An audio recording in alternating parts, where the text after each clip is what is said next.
When the final prisoner list caught fire in the records room, the German officer did not run, did not explain, and did not try to save himself, because he had already torn one name from the page before the flames reached it. While guards dragged him into the corridor, and General Eisenhower arrived to find hundreds of prisoners shouting outside, one empty transport truck at the gate, and no official record proving who was supposed to leave before dawn. In April 1945, nearly 400 German prisoners crowded a temporary Allied camp beside a railway depot in western Germany, where American clerks were preparing the first transfers toward permanent holding centers. Captain Ernst Weber, the senior German officer, helped compare names because many records had arrived damaged, incomplete, or written under field conditions. Lieutenant James Carter supervised the records room and guarded a single typed list containing the names of 60 prisoners scheduled to leave before sunrise.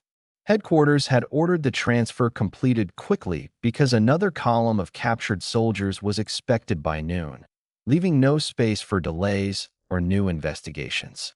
Weber checked the first page against the men standing in the yard and found two numbers assigned to the same prisoner.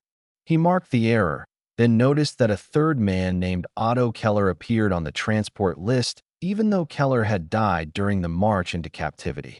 Carter assumed the clerk had copied an old roster and told Weber to continue.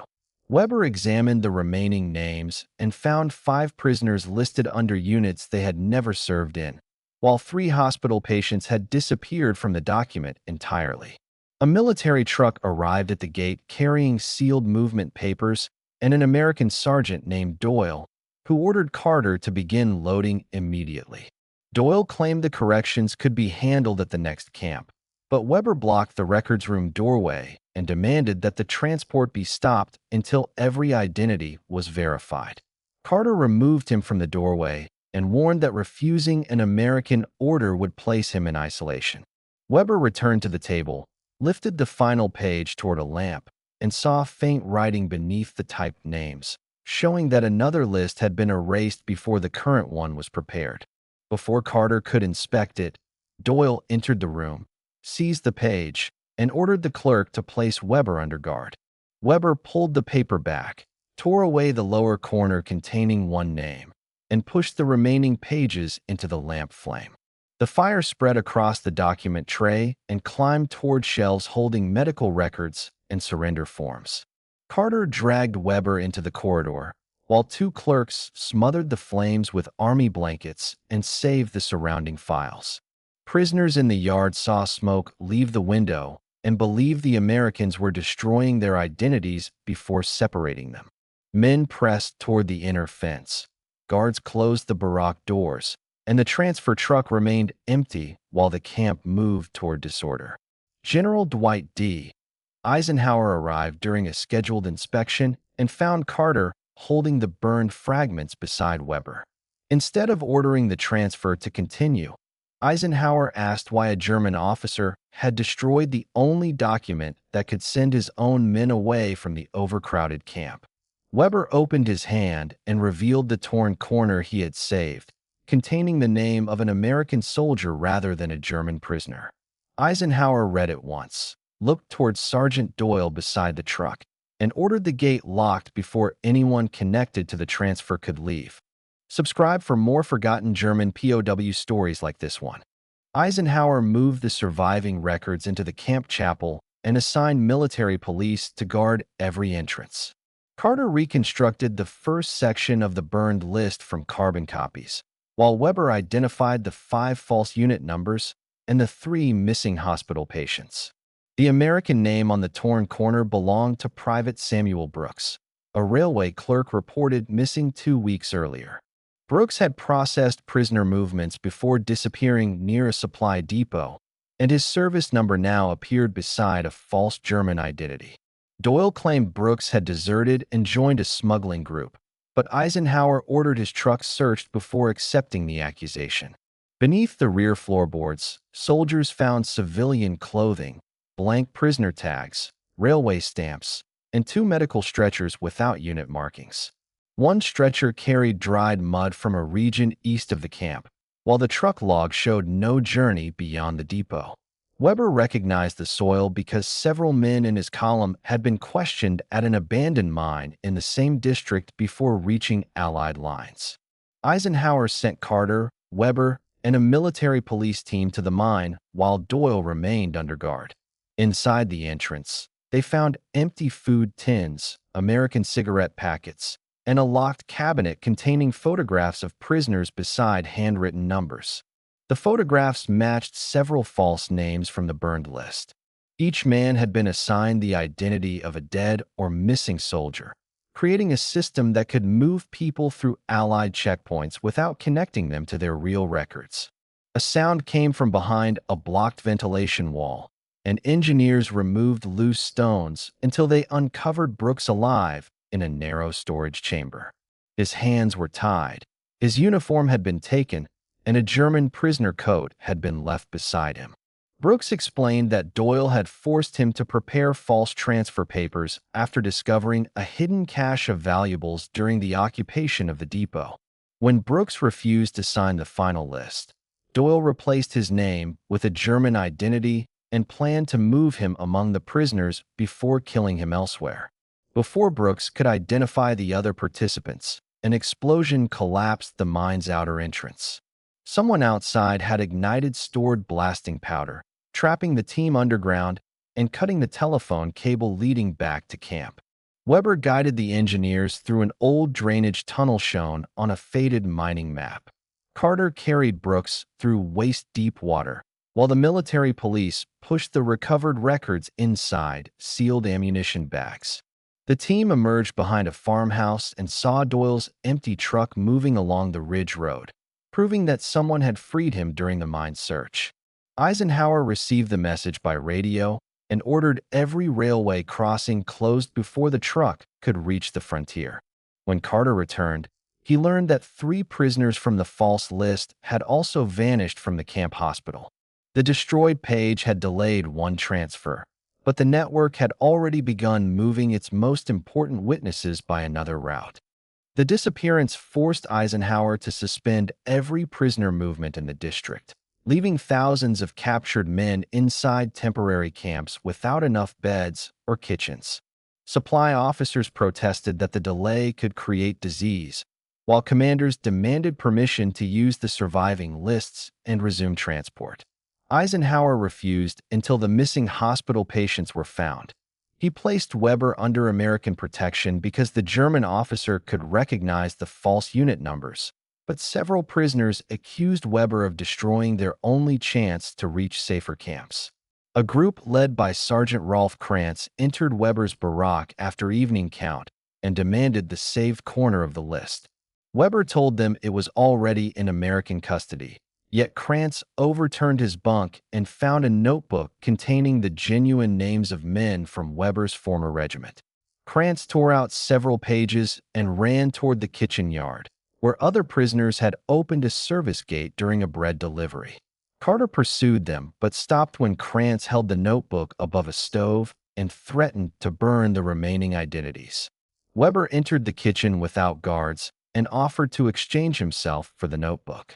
Krantz admitted that Doyle had promised several prisoners civilian papers and money if they helped remove witnesses from the hospital before Eisenhower's investigation reached them. A bell sounded from the medical barack, followed by smoke rising beneath its roof. Carter left the kitchen confrontation and led guards toward the fire, while Krantz used the opening to escape through the service gate with 2 supporters. Inside the hospital, nurses found the 3 missing beds empty and a fuel-soaked blanket burning beside the records cabinet. Weber smothered the blanket with sand, then noticed that one patient's mattress had been cut open and filled with railway timetables. The timetables marked a freight train scheduled to carry medical supplies toward Belgium that night. Eisenhower redirected an engine and sent Carter's team to intercept it before it crossed the district boundary. At the rail junction, soldiers found the 3 hospital patients locked inside a freight car beneath wooden medicine crates. One man had lost consciousness, while another carried a note warning that Brooks would be killed if the train was stopped. The final patient revealed that Doyle's group had discovered boxes of stolen jewelry, foreign currency, and identity documents hidden by retreating officials. Rather than report the cache, they created false prisoner lists to move collaborators and witnesses under military protection. Krantz reached the junction first and tried to uncouple the freight car while the train was slowing. Weber climbed between the wagons, secured the coupling pin, and pulled Krantz onto the platform before he could release it.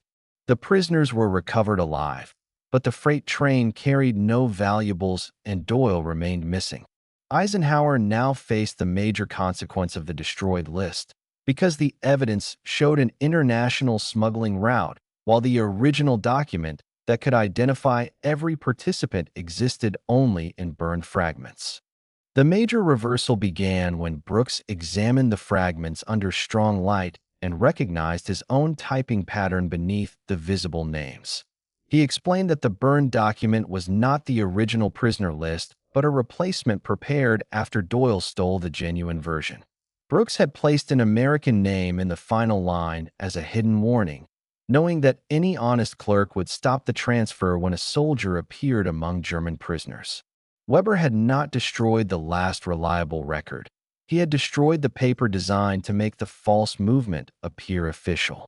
Eisenhower ordered investigators to search the records room floor and walls for the original.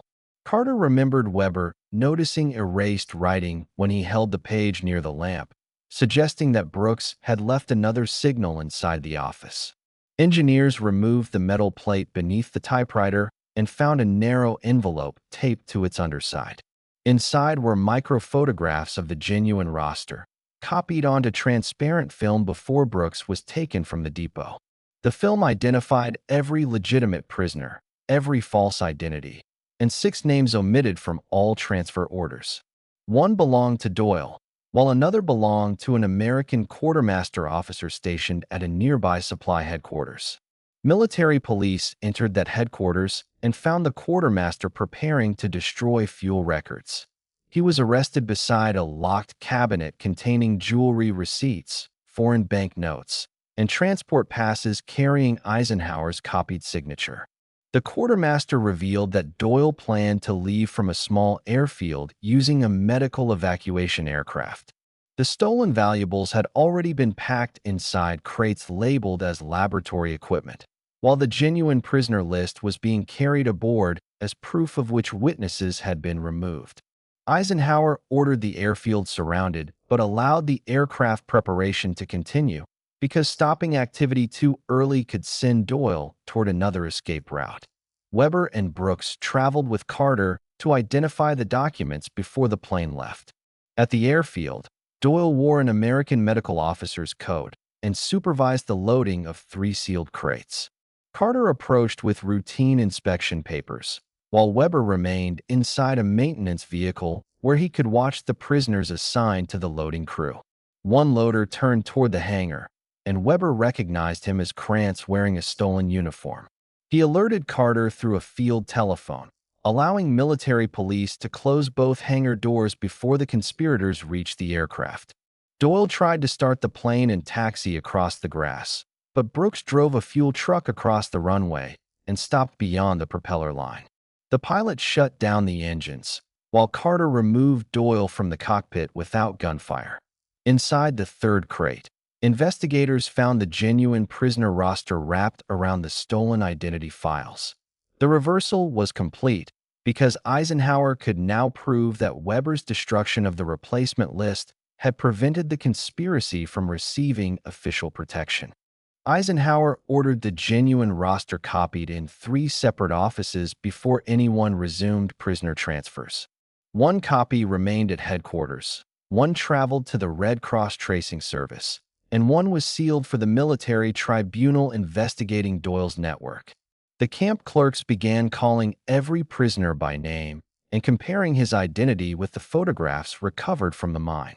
Men who had used false papers were removed from the general barracks, while hospital patients and missing witnesses were restored to the official record. Krantz offered information in exchange for release, but Eisenhower rejected the bargain and required him to testify under guard. Krantz identified two civilian drivers, a railway inspector, and the clerk who had opened the hospital service gate. Military police arrested the drivers at a warehouse where the original valuables had been divided into smaller packages. The railway inspector attempted to leave with a suitcase of foreign currency, but Brooks recognized him from the mine photographs before he crossed the station platform. A tribunal opened inside the camp administration building, where Carter presented the burned fragments beside the recovered microfilm. Doyle claimed Weber had created the conspiracy to protect German officers, yet typing experts matched every false page to Brooks's machine and every altered signature to Doyle's office. The quartermaster admitted copying Eisenhower's name onto transport passes, believing rapid prisoner movements would prevent anyone from checking individual documents. He also confirmed that Weber had been marked for removal after noticing the duplicated identities. Weber testified only about the lists, the unit numbers, and the men he personally knew. When prosecutors asked about his own wartime actions, he stated that the recovered roster should not protect him from any separate investigation. During the final hearing, a clerk discovered that one prisoner had boarded a transfer truck using the identity of a dead man despite the new checks. Eisenhower stopped the vehicle at the outer gate and ordered the entire group returned for another count. The imposter was found carrying the last and used packet of blank identity tags. His capture closed the final route through which Doyle's organization could rebuild the system after the tribunal. Doyle, the quartermaster, Krantz, and their collaborators were convicted on the recovered records and witness testimony. The genuine list was entered permanently into Allied archives, making every name available for future tracing, prosecution, or repatriation. Eisenhower then authorized the delayed transfers under new procedures requiring 3 signatures and a photograph for every prisoner. Carter handed Weber the first verified roster and allowed him to watch as each man entered the correct vehicle. Weber boarded the last truck after confirming that the hospital patients and witnesses were present. The gate opened under Eisenhower's signed order, while the burned false list remained inside the evidence room, and the genuine names traveled in 3 directions beyond anyone's power to destroy. Months later, Weber received a certified copy of his own entry before appearing before a separate review board, where no forged name could hide him and no missing page could erase him.